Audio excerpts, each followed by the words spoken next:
പെൺകുട്ടികൾ കയറി മേയുന്ന വേറൊരു രംഗമുണ്ട്. ഇഷ്കുർ റസൂൽ എന്ന് പറഞ്ഞിട്ട് കുറേ വാട്സാപ്പ് ഗ്രൂപ്പുകൾ. അല്ലാണ്ട് റസൂലിനെ ഇഷ്ടപ്പെടണം എന്നുള്ളതിൽ ഒരു തർക്കമില്ല.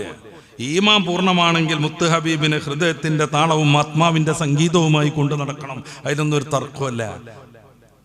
റാബിയത്തുൽ അദബിയ അങ്ങനെ നടന്നത് വാട്സാപ്പ് ഗ്രൂപ്പിൽ മേഞ്ഞിട്ടല്ല. നഫീസത്തുൽ മിസ്രി അவ்விதം ജീവിച്ചത് വാട്സാപ്പ് ഗ്രൂപ്പിലോ ട്വിറ്ററിലോ വോയിസും ടെക്സ്റ്റും വിട്ടിട്ടല്ല. നമ്മുടെ നാട്ടിൽ കുറേ പെണ്ണുങ്ങൾ ആഷിക്കാത്ത് ഗ്രൂപ്പുകൾ, എന്നിട്ട് നന്നായിട്ട് മനോഹരമായി പാട്ട് പാടുന്ന ഒരു ചെറുപ്പക്കാരന്റെ കല്യാണത്തിന്റെ അന്ന് ഇവരൊക്കെ ഹൃദയം പൊട്ടിയിട്ട് വിലാപം. അവരങ്ങനെ തന്നെ മെസ്സേജ് ഇട്ടുന്നു, പല ആഷിക്കാത്തുകളുടെയും ഹൃദയം പൊട്ടുന്ന ദിവസമാണ്. എന്ത് കാര്യത്തിന്? ഏതോ ഒരുത്തന്റെ കല്യാണം കഴിയുമ്പോഴേക്ക് ഇവരെ ഹൃദയം പൊട്ടിപ്പോകുകയെ.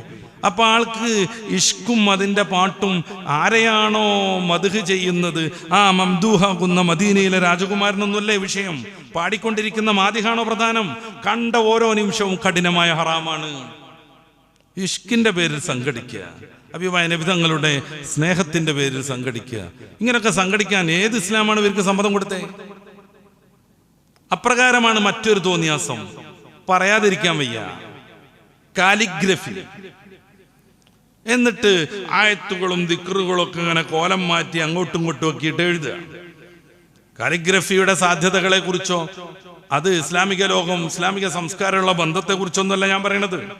എന്നിട്ട് ഏതെങ്കിലും പെൺകുട്ടി ഈ പേനെടുത്തവരൊക്കെ കാലിഗ്രഫി ചെയ്യുന്നവരായി മാറിയിട്ടോളെന്തോ എഴുതിയിട്ട് ഇവരുടെ പൊതു ഗ്രൂപ്പുകളിൽ അവരിത് ഇടുക.